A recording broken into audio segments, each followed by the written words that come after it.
छतरपुर में केंद्रीय मंत्री वीरेंद्र खटीक ने अपने चुनावी कार्यालय का किया उद्घाटन। कार्यक्रम में टीकमगढ़ लोकसभा सीट के 3 विधानसभा के बीजेपी विधायक सहित नेता और कार्यकर्ता हुए शामिल। केंद्रीय मंत्री ने कार्यकर्ताओं को किया संबोधित और प्रधानमंत्री की जन कल्याणकारी योजनाओं की जानकारी दी और मोदी सरकार के कार्यकाल की तारीफ की। मीडिया ने वीरेंद्र खटीक के 15 साल के कार्यकाल के बारे में पूछा। उसका जवाब देते हुए सभा को क्या संबोधित एवं कार्यालय का किया उद्घाटन। एक्सप्रेस जनसेवा न्यूज छतरपुर से के वाजपेयी की रिपोर्ट। एडिटर कुमकुम रावत। आपातकाल आया, आपातकाल में जनता पार्टी बनी, 1980 में भारतीय जनता पार्टी बनी। हमारे नारायण दल जी यहाँ पर बैठे हैं, हमारी पितृ जी यहाँ पर बैठे हैं। 1975 में जब आपातकाल भी समाप्त हो, आपने देखा कि जब 2014 के लोकसभा चुनाव में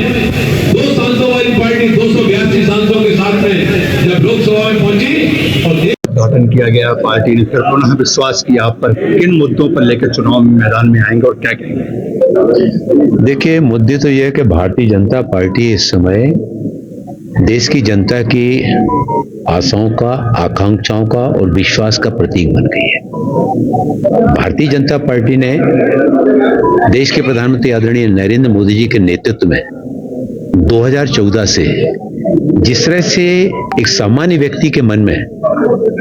उसकी परेशानियों को न केवल जाना, पहले तो केवल गरीब हटाओ का नारा दिया जाता था, लेकिन आदरणीय प्रधानमंत्री नरेंद्र मोदी जी ने जिस तरह से, चाहे वो आवास योजना की बात हो, चाहे उज्ज्वला योजना से गैस सिलेंडर की बात हो, चाहे उजाला योजना से घरों में बिजली पहुंचाने की बात हो,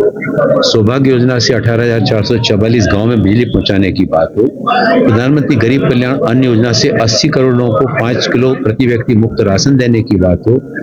आयुष्मान भारत योजना से 50 करोड़ लोगों को 5 लाख रुपए तक का मुफ्त इलाज कराने की सुविधा का लाभ दिलाने की बात हो, प्रधानमंत्री जल जीवन मिशन से और देश के ग्रामीण परिवारों में 13 करोड़ घरों में हर घर नल से जल पहुंचाने की बात हो, लगभग 25 करोड़ लोगों को इन सारी योजनाओं से गरीबी रेखा सूची से बाहर निकालने का काम देश के प्रधानमंत्री आदरणीय नरेंद्र मोदी जी के द्वारा किया गया है। आज देश का सामान्य व्यक्ति माने मोदी जी इस देश के प्रधानमंत्री होने के साथ ही साथ हर व्यक्ति को क्या लगता है, ये हमारे परिवार के मुखिया हैं। और परिवार के मुखिया होने के नाते जब हम लोग 2024 के चुनाव में जब जनता के बीच में हम जा रहे हैं तो लोग क्या कहते हैं, चुनाव आप लोग नहीं लड़ने जा रहे हैं, इस बार तो हम लोग फिर से माननीय नरेंद्र मोदी जी को देश का प्रधानमंत्री बनाने के लिए हम स्वयं आगे आ रहे हैं। इस तरह का विश्वास का भाव मैं 1977 में भी हमने जब देखा, आपातकाल के बाद सारे राजनीतिक दल एकजुट होकर लड़े थे, उसमें भी इतनी सकारात्मक स्थितियां